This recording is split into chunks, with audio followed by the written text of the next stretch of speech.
Lead me to some soul today. Oh, teach me, Lord, just what to Welcome, everyone, say. to episode number 77 of a series of episodes that we've been calling Leading Others to Christ. And those of you that have been watching or listening to these, you know that during these episodes, our focus is on evangelism.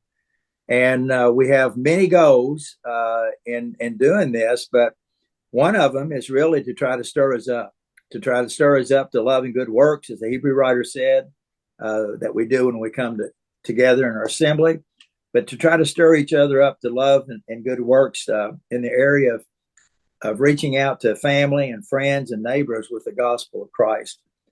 My name is Dan Barker, and I'm one of the evangelists with the Vestavia Church of Christ, and Vestavia is just south of Birmingham, Alabama.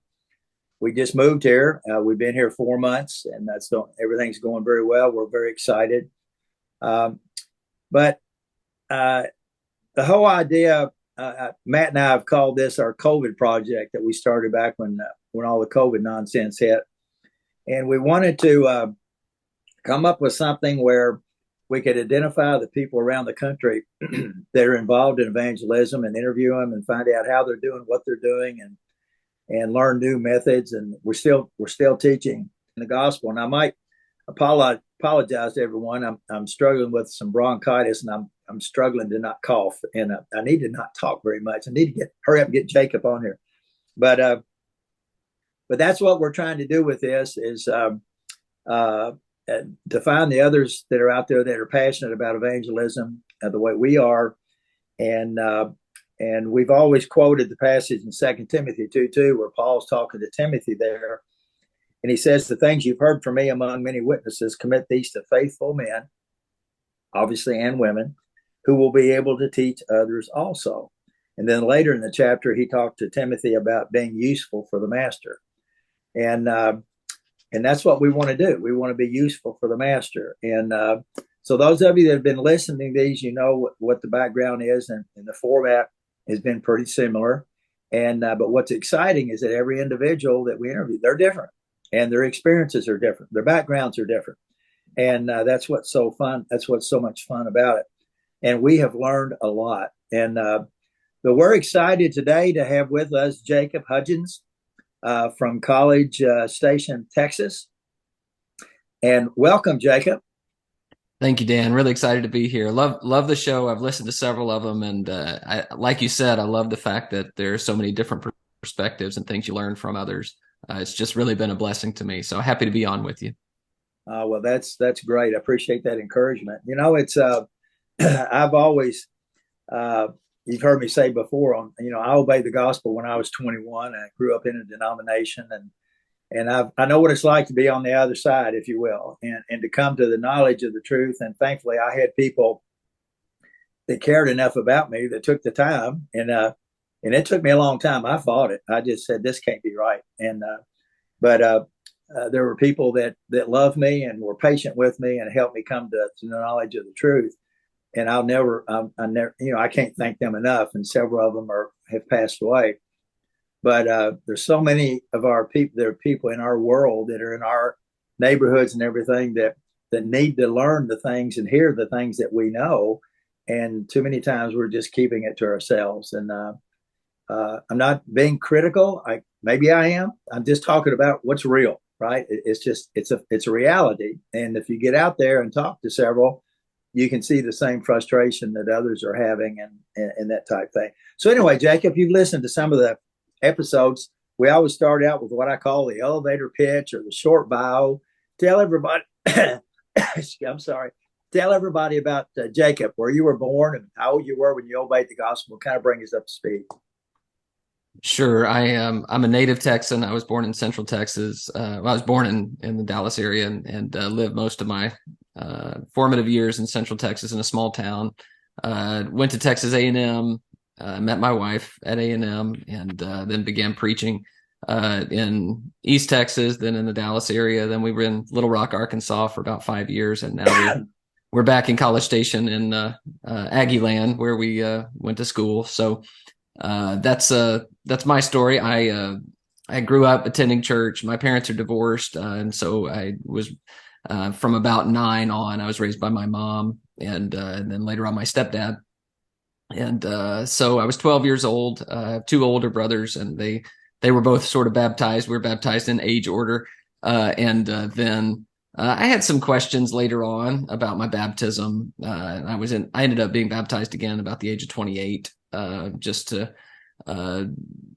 I felt like I needed to both recommit my life, and I had an understanding that was a little different at that age than I did when I was younger. So it's a story of kind of growing up and being raised the right way, and then I had my own little rebellious phase, and then kind of came back to the Lord a little later as I became an adult and kind of embraced it for myself at that point. All right. Well, that's good. And as I told you, as we were talking before we started the podcast, one of the things I like to do, and I'm trying to learn how to be a better interviewer. This is but I love doing it. But just hearing some of the things that you said there, and not to talk about sensitive things that are sensitive, but growing up and seeing your parents divorced, and then going through your rebellious stage, you said, when you talk to people today and they're talking, maybe they're going through a divorce or they've been through one, or their family situation was similar, or they talk about during different times in their lives where they were rebellious. Doesn't it help you, the fact that you have been there, if you will, been there, done that, you've experienced, what that feels like, what right? You know what I'm trying to say? Mm-hmm.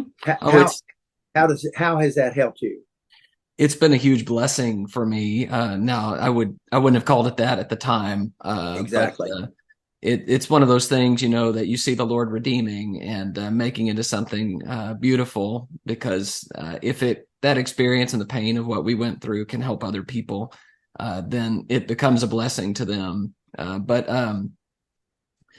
I do feel a real strong connection, especially I've known of and been around some young men, particularly young men who go through this, because we were three brothers, and we bonded together through that. But to be able to speak their language and to understand what it is to have a lot of anger and disappointment and lostness. And there is also, if you do any reading on children of divorce, there's a tremendous, they've documented how it affects your relationships going forward. And sometimes young men don't realize how they're feeling and what's happening to them as a result of some of those things. I've also found, in fact, I've been studying with a young man who became a Christian last year, and we've kind of been in that process of helping him grow. His parents are divorced. And one of the things that I would say to other Christians is that I think we are a little sometimes embarrassed by Jesus' teachings on divorce because they're so controversial in our time. But if you talk to people who have gone through those things, most of the time they realize that this is a problem. They know it experientially. They're not just arguing on the basis of theology. They know this doesn't seem like God's will. It doesn't seem like a good thing. And so to me, there is a power there that when people see that and they say, this is the reason this hurts so much, and this is the reason a lot of my life has had such pain, they don't push the gospel away. They're drawn to it because this is the way it should be. And so I look at that. I feel like I can connect better with those people because of my experiences. And it also, it makes me, when I first started, I used to be a preaching robot. I would just deliver a sermon, deliver a study, and there was no emotion and there was nothing of my own personality in it. And fortunately, I've grown past that to some degree, but talking about those experiences helps kind of humanize me to people, where they then feel a little more willing to share whatever is in their life that's kind of difficult, painful, or hard. And we can kind of talk turkey a little more easily. Well, maybe that's your next, we're going to talk about your book. Maybe that's the next one you write, The Preaching Robot, or A Preaching Robot. It's a great title. That's a great title, isn't it? And think about, my goodness, we don't want to get sidetracked here, but think about that. That unfortunately is what's going on. And again, I don't want to be negative. That's what goes on in a lot of places. And they're going through those routine things every week, and evangelism is way down the list, if it's on the list at all. And but you said it makes you, it humanizes you, or it makes you more human to people that you're talking to. I just think that is so powerful. And sometimes, maybe we make mistakes in trying to study with people, and we want to show them how much we know. And that's not what it's all about. I mean, we have to have knowledge, and we have to know how to share the gospel, but it's to be done in patience and love and all the things that we've read about in the scriptures, but actually put it into practice. And that's what the people need. They need to see, so they can kind of let their guard down and relax a little bit and say, this Jacob guy, he's serious about this, and he's really trying to help me, and I need to listen to him.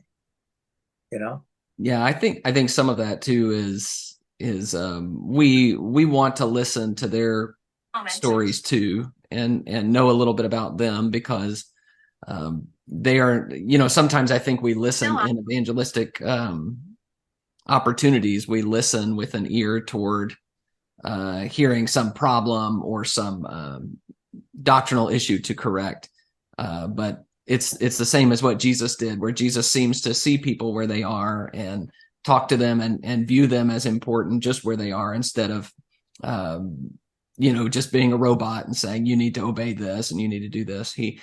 He understood them. There was a personal side to it. I think we're the same way. I think, we're people. The people we're trying to talk to are people.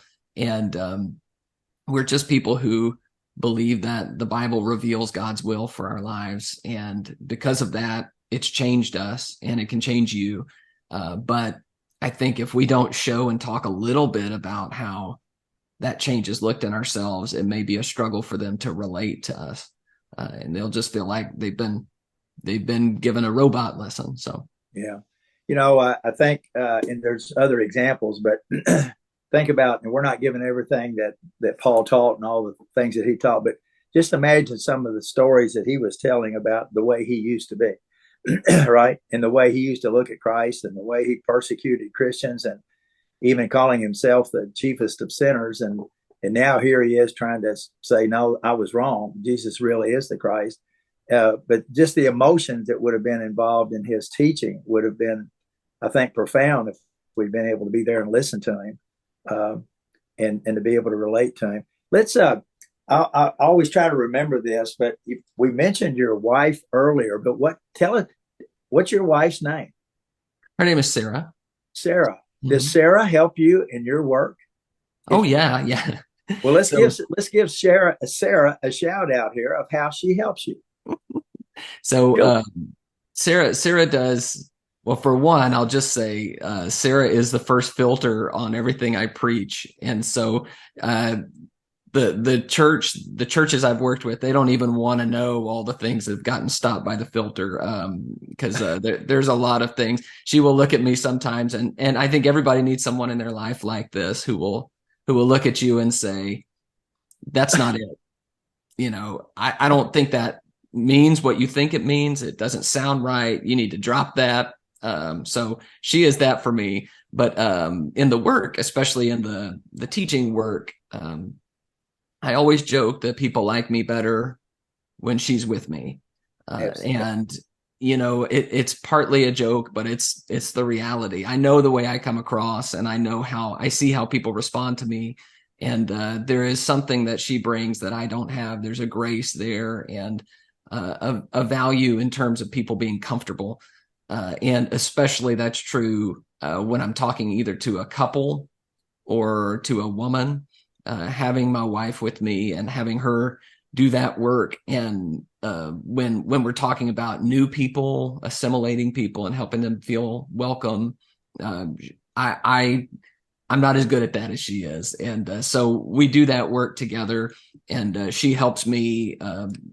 I think, I can do the teaching part, but she is there for all the other things. And the other part of that is we've had times where we're studying with someone and she sees and notices things that are going on in the conversation that I just don't. I'm just sort of, full speed ahead. And she Right. says, I think there might be something else that you need to talk about with this, or, they reacted this way when you said that, that kind of thing. So she's a huge help to me in that work. Well, so many people I've not met that we've interviewed, and Lord willing, we'll get to meet you and Sarah, one of these days. But and I apologize to the ones that I forgot to do this, the wives that didn't get the shout out. But I think not that they're overlooked, but I think sometimes our wives are, they're the helpers that they are.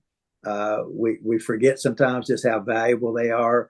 And I was thinking before you said it there. My wife's name is Gay, short for Gay now, but Gay. And there's been so many times that she's been with me that she will hear something or notice something that I didn't, because like you said, I was focused on what I was going to try to teach next. And the person was saying something and I missed it, and ended up being something that was very critical to the whole process. And, but just to be able to, if there's children involved, if there's times we've had studies where Gay's been babysitting over the other side of the room while I'm studying, or and like you say, if you have a study with a woman, you don't want to go by yourself, and so she's there with me, and she really does help, and she was with me with a study yesterday, and but anyway, I'm trying to make this a point every time to give the wives a shout out, and that way, if you tell her, see, she will listen to it. If you tell her that you mentioned, because she'll want to know what you said. Right. Yeah. Oh goodness. Tell us a little bit about the congregation where you are there. So this is the Twin City Church of Christ is where we are in College Station. This is the home of Texas A&M, which has a really large student population. There are about 70,000 students at A&M. And we have, because of that, we have a large student population. Really, Twin City always has had a large student population, but it's a chunk of the church. So right now we have about 80 kids in the student population, and the church is about 300. So in the church here, we have, you kind of have the permanent members, and then you have the college students who are in and out, and it's a very busy group. Especially because of that, the college students bring a lot of energy, and they have a lot of activities that they do. We have a lot of studies with them, and I teach studies on the campus, and then they'll have different Thursday and Friday night. Sometimes they're segregated by gender, and then they have a together study. So we also just recently, the last 10 or 15 years or so, started having a lot more of the kids that graduate stay here and raise families here. And so we have some people, especially from Houston, who want to get out of Houston, and so they retire up here. And so we've got retirees, and we've got young families, and so it's become a very healthy mix where I don't think it was in past years. It creates a very vibrant environment. There's a lot going on, and because of the college students, there are some unique evangelistic opportunities that come from them.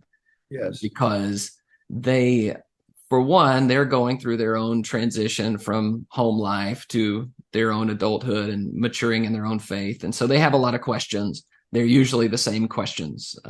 So we'll have opportunities to answer those and work through those, but really our role, it just doesn't really change. We keep answering the same questions. Kids come through, and then the next generation comes on and they have the same questions. But one thing that I've noticed is that they are a lot more fluid at this age. College kids are much more willing to try something. And so they'll bring their friends and roommates, and we'll have all kinds of visitors all the time from different backgrounds. And where it seems like once people kind of get on their own and have an established career or a family, it's a big deal to get them, say, to come to church or to come to a Bible study. That's a big deal for them. When you're in college, it seems like nobody bats an eye about it. So we get lots of visitors, lots of different kinds of opportunities, studies that spring from that, and just questions. And so that creates a lot of things for me, but it also there's a tone that we have to take, because you don't want to be, I mean, this should be true in all churches, but I think sometimes we are prone to talking about other religious groups as if none of them are here. And if you don't know who's here, you have to be a little more circumspect in the way you speak about them. And that's probably a good thing, but it creates a different kind of environment for us. So that's what the church is like, and that sort of is the spirit that I see here. For me, it makes it an exciting work, because there's all kinds of opportunities sprouting up all the time, and so you kind of have to stay ready to seize the moment. Well, we similar situation here at Vestavia. There's a lot of colleges in the area, and a lot of medical people. In fact, UAB Hospital, they're the largest employer in the state of Alabama, and they're right here. And I just learned that last week. And so the opportunities here, but I've never been any place where I've met so many students. And a lot of the people are here, even from other countries, that are here studying at the hospitals are like teaching hospitals. And so they're here to get their degree. And, some of them stay and some of them go back even to the other countries or whatever. So we've made and we've been here 4 months, but I've met so many people that are in the medical world, and it's been really exciting and lots of opportunities. But now, and that the energy that's there with the college students, I know what you're talking about there, and I love what you said. They ask the same questions. So many of us, if we would just learn that, even in evangelism, over the years, people are scared to death to try. Well, I'm afraid they'll ask me something I won't know how to answer. Well, if we'll get out there and do it, you'll find out pretty soon that you hear the same questions over and over and over, right? And once you learn how to answer those, then you're more confident as the teacher, and you're more comfortable in being able to answer those things. And but I love that you said that, and because it's true. It's probably like your brothers growing up. You probably asked the same questions that your two older brothers did, right? Yeah. Yeah. And all right. So tell us. Matt's going to be holding up his hand here in just a minute, but tell us real quick about a conversion story that you think of, or that you thought about, that you'd like to share. Somebody that you studied with, maybe you taught it or somebody else did, but you just found it to be an interesting story. Oh, wow. So there's so many that I find them all interesting. Some of them are unique. I love the times where the initial contact is not what you would expect. So I've had a couple of times where we had a young man that I would study with and baptize, and the reason he came the reason we met him is because he was chasing a girl, and then the girl stops coming and he keeps coming, and so that's happened to me twice. Wow. So he ends up being more interested than she was when she was the one who brought him.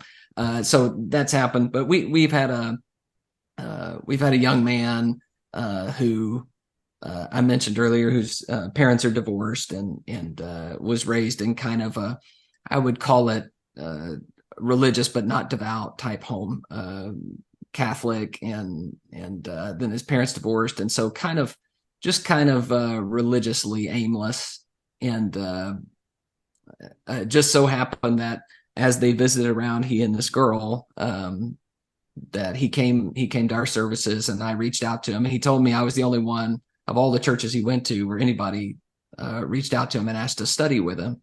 And so we started studying, and over time, even though they broke up, he just kept wanting to come and talk and read the Bible together.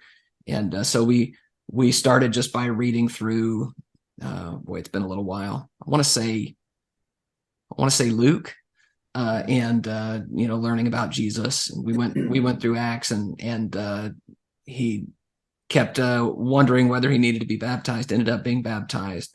And yet that's just continued.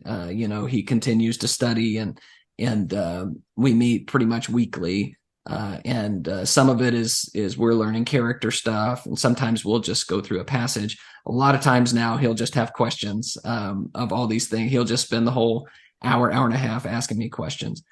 So it's become, a lot more of a mentor type relationship. What began as an evangelism opportunity, now it's a young Christian growing. And so I've just been thrilled. I watch him grow, and he'll ask questions like, does this seem Christ-like? I'm worried this isn't like Jesus. And when I hear questions like that, and I hear the kinds of things he's thinking about, it confirms he's on the right track to me. Oh yeah. So because those are the questions I think all believers should be asking is, yes, are there moral decisions to make, of course, but there's also, how do we deal with people, and am I acting like Jesus in this situation? And he'll bring those to me, and we'll kind of talk through it. But that's been a really encouraging one. As you mentioned, some of those stories, they start really well and then they end disappointingly. Right. And you invest a lot of time and energy and your heart in people, and then at some point they might walk away, and at some point it might be personal and they don't like something about you, or or something can happen in a church, and they get discouraged because of what's in the church. But I still, those times where you see things connect, and especially if you have the opportunity to sit across the table from somebody who finally puts the pieces together, and you see in their eyes that they get it, it is a beautiful moment. And it's my favorite thing about preaching, watching someone put the pieces together and say, I need to do that. It's just it's like somehow we see a little piece of God's heart in that moment to say, this is what I was trying to do all along. Well, to me, I've said things like, that's what keeps me going. It's and until you have experienced it, you can't tell somebody how it is. You have to be there, witness it, be involved in the process, and then see somebody make a decision like this, and then you go, wow, that's what this is all about. And then, but I was thinking about the fellow you were just talking about. He saw you as a mentor, and I'm sure you're thinking this way, but he sounds like somebody that where you could coach him even further to be somebody else's mentor. Right. So keep it going. That's what God wants us to do. And that's why Paul said to Timothy what he did, to find those faithful ones so that they can teach others. And, I do want to mention this, and Matt did just raise up his hand, so we got 5 minutes to talk about here. But you've recently written a book called The School of Christ. And when I heard about this, I ordered it and read it right away. And it's just, and I'm not just saying this to give you a attaboy thing, but it's really good, Jacob. And I appreciate the way you wrote it, and the big heart that you had in writing it. And so I want to spend a little bit of time here in talking about this because, and I want to give our listeners this is chapter 16. Is that the last one? It might be. I think there's 17. 17, yeah. Yeah. But yeah, I just want to read this. This chapter is titled Kneel at the Cross. And it's about, and I'll let you give the background on it, but learning character from Jesus. You said the cross is the defining event in the life of Jesus. It is when all of his claims and teachings are put to the test. It is one thing to talk about love and forgiveness and humility and turning the other cheek. It is quite another to live it. So the cross becomes a scene of great fascination for disciples of Christ. We stand at the foot of the cross in awe of what we see there. We are saddened and joyful all at once. Yet the cross holds a personal challenge for us as well. Peter speaks of the cross as instructive. For to this you have been called, because Christ also suffered for you, leaving you an example so that you might follow in his steps. And in I told you when I read, and you can't see it, but I've destroyed your book with all the notes. But when I drew a line down from that so that you might follow in his steps. And I put really, and put a question mark, and I put yes. It's like, if you haven't heard that before, you go, really? That somehow applies to me? And then you say there's no need to sift through Peter's words to discover profound theological truths. He simply tells us to follow Jesus. So tell us why. That's so good. Tell us what was the backdrop of why you wanted to put this together. Sure.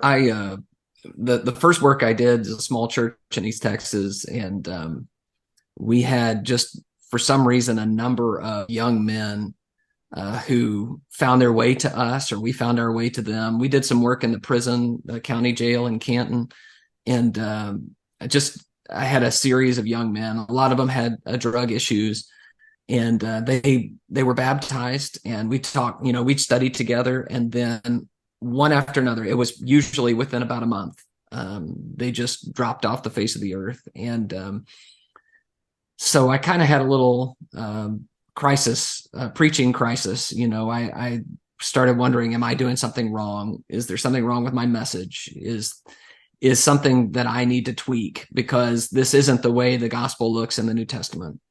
So part of that was I needed to, and I made this determination, I needed to kind of change my approach about what I was doing. Instead of just focusing on getting someone to be baptized, I needed to focus on helping people become like Jesus.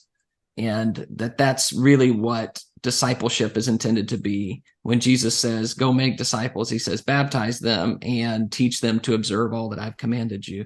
So I started kind of putting together, if I just had a couple of times to talk to somebody about being like Jesus, what would that look like? And, you start tracing through what he teaches, and the Sermon on the Mount particularly. And so this book just sort of sprang out of that. It developed over years. And as I worked with people, I would start teaching those things. And it just was a tone changer for me. It was not as polemical as what I had been doing. And it became more, let's just think together about how we can grow and be more like him. And it really felt like, to me, once we started changing our approach that way and talking that way, that not that we got radically different results, but I felt a lot more faithful to the Gospels and faithful to the text.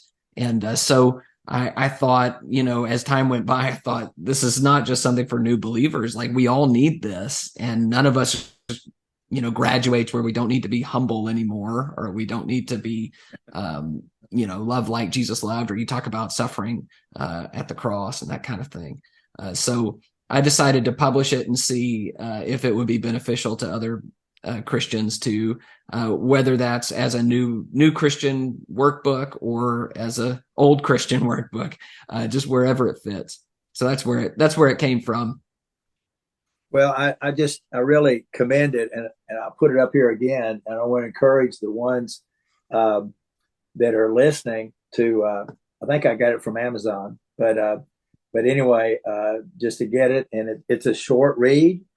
It's 135 pages, if I looked at that right.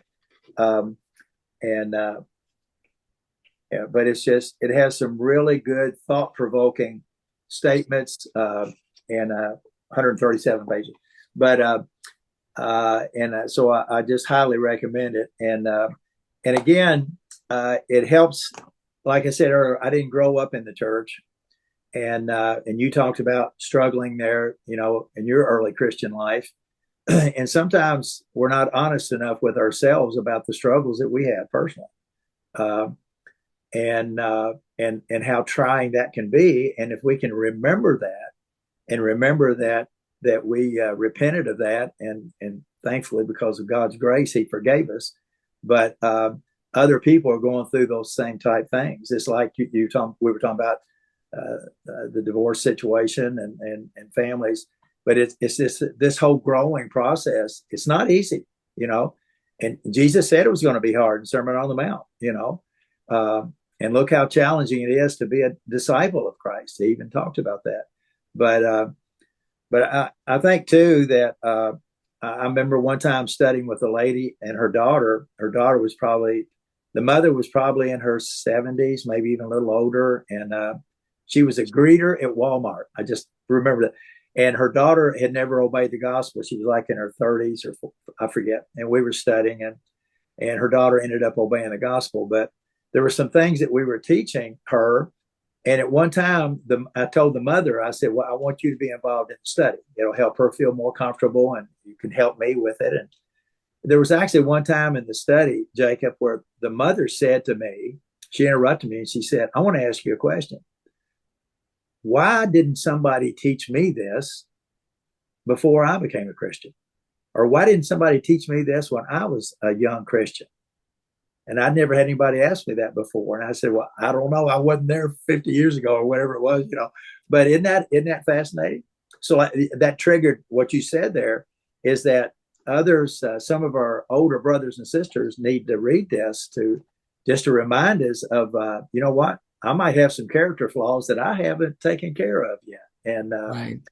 and to be able to help others that may be in the family, that so you see some children or grandchildren, they're struggling with things, or I don't know. I just well, another thought on this, and we're about out of time, but anything else you'd like to say about the book? Yeah, I would say I think sometimes we stress the church things, and that's what we teach new believers, and those things are all important. But I think we assume they know what it means to follow Jesus and to become like Jesus. And I think that's probably an old evangelism model where we assume, these people may have been raised in a denomination where they were taught all about Jesus and all these stories. They just need to have some things corrected. And I think that in doing so, we end up not teaching the essentials of following Jesus. The other thing I would say, when you talk about the personal stuff, I was thinking about this when you mentioned Paul earlier. When Paul tells his story, or when we tell our stories, they're not about us. They're intended to be about what God has done and how God has rescued us. Absolutely. And so I don't ever want this to be, oh, Jacob is really great, because if that's the goal of my story, then I failed. And but if someone can hear that and say, wow, look what God did, and that God could use even somebody broken like him, then he can use me too. Then God gets the glory. And Paul always leaves those conversations where he tells his story with, this is what God has done. If he can do it for me, he can do it for you. And so I think that's where we need to go with that, and to be careful not to be overly focused on ourselves, but at the same time, that makes it real, and it makes God's gospel real, to be able to say, this is what this looks like in 2022. Excuse me. No, that is so good, Jacob. And if there was one thing, we're out of time here, but if somebody's listening to this, and I've said this several times, but you've got them stirred up. Okay. You got them excited. Maybe they used to do this and they've quit because they got frustrated. Like when you said about the young guys that left, it's easy going through that and just people throw up their hands, right? Say, well, this just doesn't work, or I'm not the one to be doing this, or I don't, I failed. And I tell people all the time when something like that comes up, I mean, look, when Jesus was here, look how many people he taught, and they didn't want anything to do with it, right? They didn't like him. They didn't like the way he looked, didn't like the way he sounded, and they didn't like what he was teaching. And to the point where they said, we got to kill this guy. If there's going to be any increase, it's not on us anyway. God's going to give that increase. And we just need to keep trying the best we can in every situation to teach people the fundamental things. But if there was somebody said, I need to start doing this, what's one thing you would tell them they need to do? I talk about this in that chapter in the book called Embrace Celebration. Yes. I would recommend that we read Luke 15 and think about those three stories, the story of the lost sheep and the lost coin, the lost son. Think about how God views lost people and how excited he is. He wants to throw a party. That's what the text says. He wants to throw a party. He wants us to come and celebrate with him. when people come back home. If God cares so much about this, then why don't I? And why would it be appropriate for me to have all of my priorities and not care about God's? And so if, even though some people don't come back and some people are disappointing, God's still there. He still cares, and I can still be a part of God's work. And I want to do that. I want to be on the front lines helping, because if it's that something that important to God, I want it to be that important to me. Well, how old are you? 40. 40. All right, I'm 76. And so an old guy talking to, you could be almost, could you be my grandson? I don't know. You could be my son. But anyway, I just want to encourage you to keep that attitude. And there'll be challenging days ahead. Okay, you've had challenging days in the past that you've been able to overcome, but you and Sarah just keep holding each other up and stay focused. And I'm just proud to get to meet you this way, and I'm glad that you were referred to us. When you said that, celebrate that, I turned over to the chapter real quick. Something that I've been doing for a long time, and I wanted to say this so you didn't think I stole it from you or something, but we celebrate when somebody obeys the gospel. We celebrate when somebody repents. It's something we started doing a long time ago, and this is not original with me, but we celebrate the sowing. Celebrate the opportunities that we had, even though that person never repents, if that person never obeys the gospel, to celebrate that we had that opportunity. Because I believe in not going by myself. I take my wife with me, or if you and I were at the same place, we would work together to work 2 by 2, and we're going to grow. Even if that person doesn't respond, we will learn from that process and be able to celebrate that, and to be able to share those experiences with others, and say, we didn't fail. There's no blood on my hands because we tried. We did the best we could.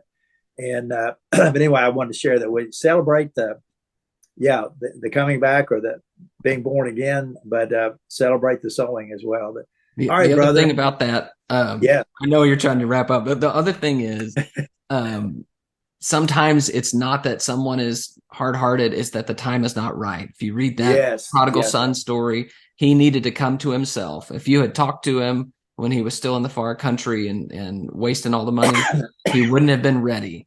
But once he came to himself, that's when the gospel took root. And people are that way. And sometimes we sow the seed and we're doing the right thing. It's just not the right time. And I think we have to have that open heart about people to say, the time may come. Maybe I can even pray for the time to come, for their heart to be ready to receive the word. Well, and you said it, but we plant the seed, and it has to have time to grow. Mm-hmm.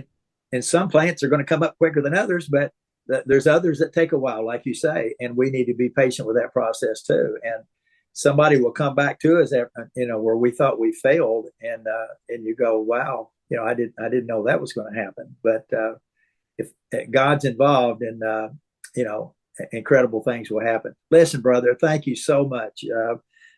This is a lot of people are going to want to listen to this one. Give Sarah a hug for us, and tell her we're proud of her. Obviously she's doing a good job. She's coaching you, bringing you along real well. But thank you so much, brother. I really, really enjoyed being with you. It's a great discussion. All right. Well, thank you so much. Melt my heart and fill my life. Give me one soul today.